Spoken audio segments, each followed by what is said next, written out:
ಇದು ಅವ್ರ ಪಕ್ಷದಲ್ಲಿ ನಡೀತಿರ್ತಕ್ಕಂಥ ಬೆಳವಣಿಗೆ. ಬಹುಶಃ ಈ ಘಟನೆಯಿಂದ ಒಂದು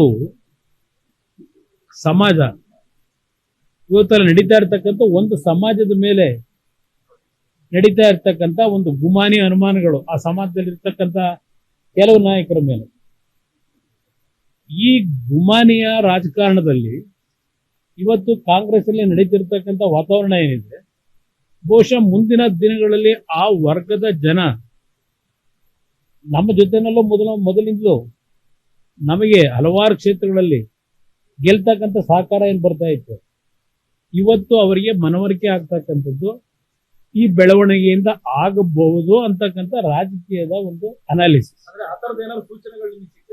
ಇಲ್ಲ, ನನಗೆ ಯಾರ ಹತ್ರನೂ ನಾನು ಚರ್ಚೆ ಮಾಡಿಲ್ಲ, ಇದ್ರ ಬಗ್ಗೆ ಯಾರೂ ಚರ್ಚೆ ಮಾಡಿಲ್ಲ. ನಾನು 25 ವರ್ಷ ಆಯ್ತು. ನಾನು 1994 ಅಲ್ಲಿ ನಾನು ಸ್ವಲ್ಪ ನೇರವಾಗಿ ರಾಜಕಾರಣಕ್ಕೆ ಬಂದವನು.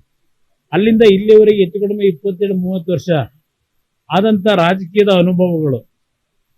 ನಮ್ಮ ಪಕ್ಷದಲ್ಲಿ ಇದ್ದಂತ ಬಹಳ ಜನ ಬೆಳೆದವರು ಏನೇನು ತೀರ್ಮಾನಗಳು ಮಾಡ್ಕೊಂಡು ಹೋಗಿದ್ರು, ಅವರವರ ಭಾವನೆಗಳು ಏನೇನಿದೆ ಅದೆಲ್ಲ ನಾನೇನು ಅರ್ಥ ಮಾಡ್ಕೊಂಡಿದ್ದೇನೆ. ಆ ಹಿನ್ನೆಲೆಯಲ್ಲಿ ನಿಮಗೆ ವಿಶ್ಲೇಷಣೆ, ಆ ಒಂದು ಕೆಟಗರಿಗೆ ಸೇರಿರ್ತಕ್ಕಂಥ ಜನಸಮೂಹ ಏನಿದೆ, ಆ ಜನಸಮೂಹ ಏನ್ ತೀರ್ಮಾನಗಳನ್ನು ತೆಗೆದುಕೋಬಹುದು ಅನ್ನೋದನ್ನ ಹೇಳ್ತಾ ಇದ್ದೀನಿ. ನಾನು ಯಾವುದೇ ಕಾಂಗ್ರೆಸ್ ನಾಯಕರ ಸಂಪರ್ಕದಲ್ಲಿ ಇಲ್ಲ.